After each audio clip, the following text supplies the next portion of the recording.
Everyone, welcome to my channel Chandni ma'am sociology classes. और आज के इस क्लास में हम देखने जा रहे हैं हाल ही में जो सेट एग्जाम 2024 हुआ उसमें सोशियोलॉजी के कौन कौन से क्वेश्चंस आए हैं, उस क्वेश्चंस के आंसर को हम डील करने जा रहे हैं। तो आज के इस वीडियो से आप क्रॉस चेक कर लीजिएगा कि आपके नंबर्स कितने बन रहे हैं। तो ज्यादा देर ना करते हुए चलिए स्टार्ट करते हैं अभी के सेट एग्जाम्स के क्वेश्चंस। सबसे पहला क्वेश्चन हम देखते हैं, दी गई प्रमुख रचनाओं में कौन सही सुमेलित है। पहला क्वेश्चन ये आता है। ठीक है, अब आपके सामने बुक्स के नाम लिखे हैं और उनका ईयर ऑफ पब्लिकेशन लिखा है। सबसे पहला बुक है सुसाइड 1897 जो दुर्खाइम ने प्रकाशित की थी। दूसरे बुक का नाम लिखा हुआ है मॉरल एजुकेशन, आपके सामने ईयर लिखा हुआ है 1925, जबकि ये बुक जो है 1973 को प्रकाशित हुई थी। तीसरा बुक है सोशलिज्म, ईयर लिखा हुआ है 1928, जबकि सोशलिज्म जो बुक है वो 1832 में प्रकाशित हुई थी। तो निश्चित तौर पर इसका सही जवाब है फर्स्ट वाला आंसर, केवल एक आएगा, क्योंकि सुसाइड जो है 1897 में प्रकाशित हुई थी। ठीक है, अगर आपने ये लिखा हुआ है पहले क्वेश्चन का आंसर तो एकदम सही लिखा है। सेकंड क्वेश्चन, इसमें ये पूछ रहा है कि एलियंस थ्योरी के प्रतिपादक कौन है। आपके पास चार ऑप्शन है, Talcott Parsons, S F Nadel, Radcliffe Brown और लेवी स्ट्रॉस। तो एलियंस थ्योरी जो है इसके प्रतिपादक के रूप में हम लेवी स्ट्रॉस को जानते हैं। ठीक है, तो इसका नेक्स्ट क्वेश्चन हम देखते हैं, जेम्स दरिदा की निम्न पुस्तकों को कलाक्रमानुसार बनाइए। मतलब ये जो चार बुक्स आपके ऑप्शंस में हैं, ये चारों के राइटर जो हैं जेम्स दरिदा ही हैं। इनके ईयर ऑफ पब्लिकेशन के अकॉर्डिंग आपको अरेंज करना है। पहला बुक दिया हुआ है ऑप्शन में राइटिंग एंड डिफरेंस, इसका एग्जैक्ट ईयर तो मुझको पता नहीं है। सेकंड बुक जो है स्पेक्ट्रस ऑफ मार्क्स, इसका जो ईयर ऑफ पब्लिकेशन है वो 1994 है। थर्ड है स्पीच एंड फिनोमिनन, ये 1967 में प्रकाशित हुई थी। और चौथा है ऑफ ग्रामेटोलॉजी, ये जो है 1976 में प्रकाशित हुई थी। तो निश्चित रूप से इसका जो ऑप्शन 1 है वो पहले आएगा, क्योंकि सबसे पहले प्रकाशित होने वाली बुक है स्पीच एंड फिनोमिना। ठीक है, उसके बाद ऑफ ग्रामेटोलॉजी और ये जो है स्पेक्ट्रस ऑफ मार्क्स। तो इसका सही जवाब आएगा ए। नेक्स्ट आप देखिए, सुमेलित कीजिए वाला प्रश्न आया है, जिसके ऑप्शन हैं ये बहुत ईजी है। यदि आपने हल्के तौर पे भी पढ़ा हुआ होगा इंडियन सोशियोलॉजी को तो ये क्वेश्चन आपसे बहुत आसानी से बन जाएगा। फर्स्ट ऑप्शन दिया हुआ है B.R. अम्बेडकर। तो हम अम्बेडकर की जो बुक है द बुद्धा एंड हिज धम्स के नाम से हम बहुत अच्छे से जानते हैं, क्योंकि आप जब B.R. अम्बेडकर को पढ़ते हैं तो जानते हैं कि उन्होंने बुद्ध धर्म को अपना लिया था। तो ऑप्शन ए जो है वो नंबर 2 है ना, ये ऑप्शन ए जो है ये number 2 the Buddha and his धर्म के साथ रिलेट होता है।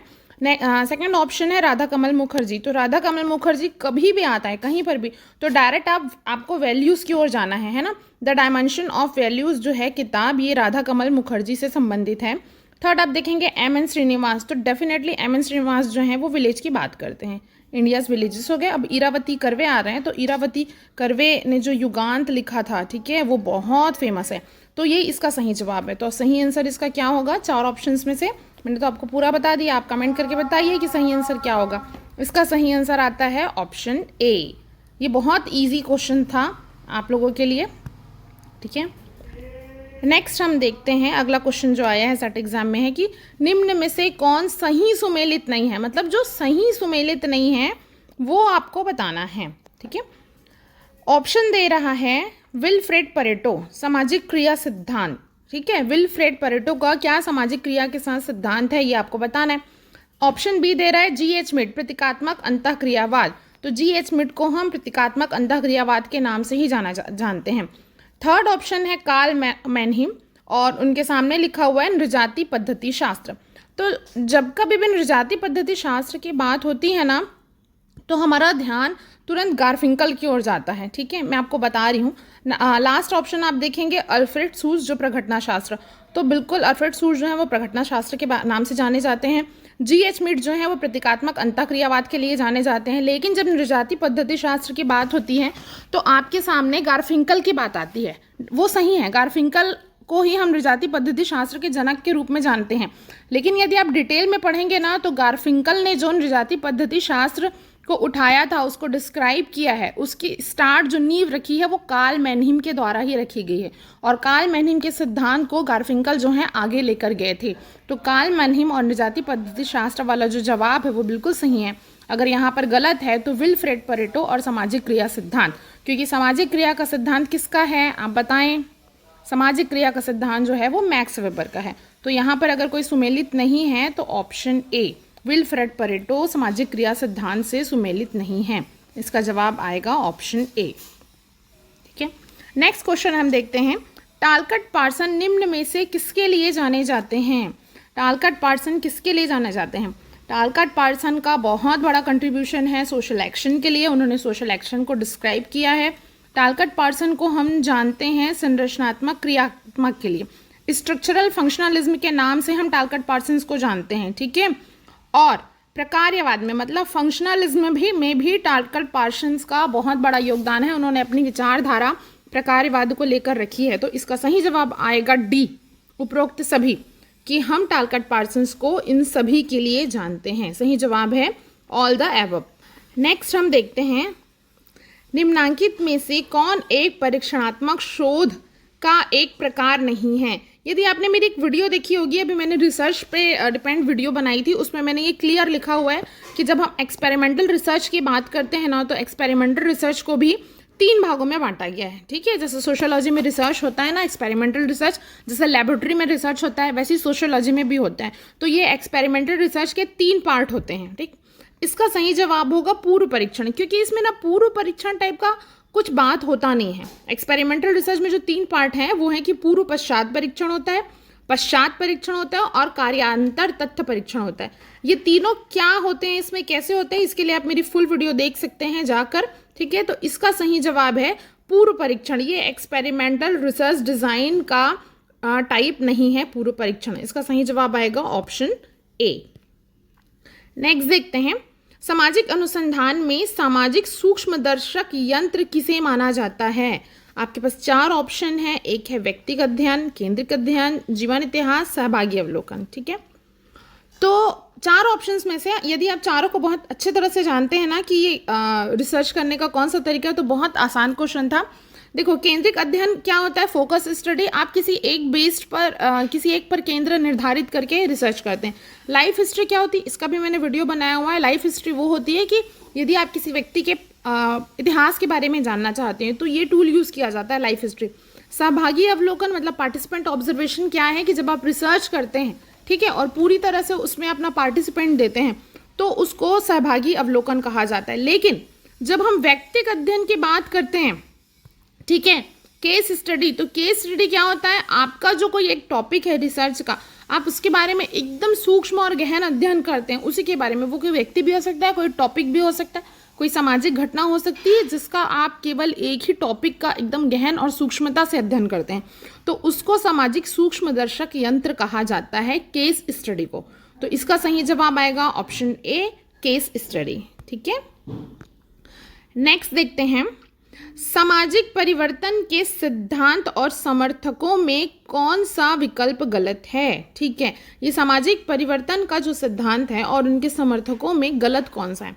सबसे पहले आप देखते हैं चक्री सिद्धांत। ठीक है, तो चक्री सिद्धांत स्पेंगलर और पेरेटो का है। पेरेटो को हम उनके सामाजिक परिवर्तन के चक्री सिद्धांत के नाम से जानते हैं। ठीक है, दूसरा ऑप्शन है सांस्कृतिक गतिशीलता का सिद्धांत, पी सोरोकिन। ठीक, तो ये भी ऑप्शन एकदम सही है, क्योंकि जब भी हम कल्चरल मोबिलिटी की बात करते हैं, ठीक है, तो वो जो सिद्धांत है वो पी सोरोकिन का है। ठीक, अब आप देखेंगे तीसरा, द्वंद्वात्मक ऐतिहासिक भौतिकवाद, उसके समर्थक का नाम दिया हुआ है हर्बर्ट स्पेंसर। तो भाई ये वाला जो ऑप्शन है ना, ये गलत है। ठीक है, क्योंकि द्वंद्वात्मक ऐतिहासिक भौतिकवाद किसका है, आप मुझे बताएं कमेंट करके, फिर मैं आपको कमेंट में बताऊंगी कि ये जो द्वंद्वात्मक ऐतिहासिक भौतिकवाद है वो किसका है। ठीक है, लास्ट हम देखते हैं कि श्रम विभाजन का सिद्धांत। तो श्रम विभाजन का सिद्धांत जो है वो दुर्खिम के द्वारा दिया गया है, तो इसका ऑप्शन आएगा ऑप्शन सी। नेक्स्ट देखते हैं कि सांदर्भिक रूप में संस्कृतिकरण जाति की सांस्कृतिक गतिशीलता की एक धीमी और गैर प्रभावशाली प्रक्रिया है, या कथन किसका है? तो कभी भी कहीं पर भी जब संस्कृतिकरण वाली बात आती है ना, तो बिना सोचे समझे आपको एम एन श्रीनिवास को सही कर देना है। क्लियर है, क्योंकि संस्कृतिकरण की जो परिभाषा है, संस्कृतिकरण की अवधारणा है, वो आदरणीय एम एन श्रीनिवास के द्वारा दी गई है। अगला क्वेश्चन देखिए, सुमेलित कीजिए। ठीक है, आपके सामने ये थिंकर्स के नाम है और उनके सामने उनके बुक्स के नाम है। जैसे श्रीनिवास दिया हुआ है, उनके सामने किनशिप ऑर्गेनाइजेशन इन इंडिया दिया है। तो जब भी किनशिप ऑर्गेनाइजेशन या किनशिप की बात आती है तो वो कहाँ सुमेलित होगा, वो होगा इरावती कर्वे के साथ। एम एन श्रीनिवास की बात आ रही है, ऑप्शन दिया है इंडियाज विलेजेस, तो एम एन श्रीनिवास जो है इंडियाज विलेजेस के नाम से जाने जाते हैं। मेडल वॉर्म दिया हुआ है, ठीक है, तो ये सोसाइटी इन इंडिया है। और M N Srinivas the dominant caste India, तो इसका सही जवाब आएगा ऑप्शन ए। नेक्स्ट देखिए, घुरिये ने जनजातियों को किस रूप में वर्णित किया है। तो सभी जानते हैं कि घुरिये जो हैं वो जनजातियों को पिछड़े हिंदू के नाम से संबोधित करते हैं। इसका सही जवाब आएगा ऑप्शन बी, पिछड़े हिंदू। अगला क्वेश्चन आता है कि भारत सरकार द्वारा किस वर्ष एवं महीने में किसान सम्मान निधि योजना का प्रारंभ किया गया। तो भारत सरकार के द्वारा किसान सम्मान निधि योजना का प्रारंभ जो है 24 फरवरी 2019 को किया गया है। नेक्स्ट आप देखेंगे, ये भी सुमेलित करने वाला प्रश्न है। यहाँ जनजातियों के नाम दिए हुए हैं और उनके रहने वाले स्थान। तो बैगा जो है, बैगा जनजाति कबीरधाम में ही रहती है। गोंड जनजाति कांकेर में रहती है। कमार जनजाति, कमार पुस्तक है, गरियाबंद में निवास करते हैं। पहाड़ी कोरवा जशपुर में निवास करते हैं। तो ये एकदम सही इन्होंने दे दिया हुआ है। इसका सही जवाब आएगा ऑप्शन ए। नेक्स्ट देखेंगे, महात्मा गांधी राष्ट्रीय ग्रामीण योजना गारंटी अधिनियम के अंतर्गत कितने दिन का रोजगार सुनिश्चित किया जाता है। 100 दिन का रोजगार सुनिश्चित किया जाता है। इसका सही जवाब आएगा ऑप्शन सी, 100 दिन का, ठीक है। नेक्स्ट देखेंगे, निम्न में से किसने भूदान आंदोलन की शुरुआत भारत में की थी। भूदान आंदोलन की शुरुआत भारत में विनोबा भावे के द्वारा की गई थी। अगला देखिएगा, सूची 1 को सूची 2 के साथ सुमेलित कीजिए तथा नीचे दिए गए कूट के अनुसार सही उत्तर का चयन कीजिए। यदि आपने अनुच्छेद पढ़ा है तो आपके लिए बहुत आसान हो जाएगा, क्योंकि हम जनरली देखिए यदि आपसे एक अनुच्छेद बन गया तो सब बन जाएगा, ठीक है। आप देखेंगे, फ्रीडम ऑफ रिलीजन, धार्मिक स्वतंत्रता की बात अनुच्छेद 25 करता है, ठीक है। राइट ऑफ इक्वालिटी, ये वाला ऑप्शन आ रहा है। अच्छा, ये वाला जो है ना अनुच्छेद 17 अस्पृश्यता का उन्मूलन, ये एकदम अच्छे से आपको याद रखना है, क्योंकि ये वाला क्वेश्चन मैक्सिमम एग्जाम्स में पूछा जाता है। तो जब भी आप आर्टिकल 17 की बात करेंगे तो अस्पृश्यता में आएगा, तो आप इसको इसके साथ रिलेट कर लीजिए। तो इसका सही जवाब आएगा ऑप्शन बी, ठीक है। ऑप्शन बी जो है इसका सही जवाब है। नेक्स्ट आप देखेंगे, क्वेश्चन है, सभी व्यक्तियों को अंतःकरण और धर्म को मारने की स्वतंत्रता संबंधी प्रावधान क्या है, ठीक है। तो राइट ऑफ रिलीजन मतलब फ्रीडम है अपने धर्म को मानने की, तो इसका उत्तर आएगा अनुच्छेद 25। अनुच्छेद 25 जो है इसका सही जवाब है। तो ये कुछ क्वेश्चंस थे जो अभी सोशियोलॉजी के सेट एग्जाम में आए हैं। वीडियो बहुत लंबा हो जाएगा ऐसा सोचकर मैंने सारे क्वेश्चंस को डील नहीं किया था। ये पार्ट 1 है, जल्द ही इसका नेक्स्ट पार्ट आएगा जिसमें बचे हुए बाकी क्वेश्चंस को हम डील करेंगे, ठीक है। तब तक आप चैनल पर बने रहिए, वीडियो को देखते रहिए और अपने आने वाले एग्जाम्स की तैयारी करते रहिएगा, क्योंकि अभी सेट एग्जाम हुआ है, कुछ दिन बाद नेट एग्जाम होगा और डेफिनेटली एपी का भी वैकेंसी आने वाला है। तब तक आप वीडियो पर बने रहें और अपनी तैयारी करते रहें। Thank you.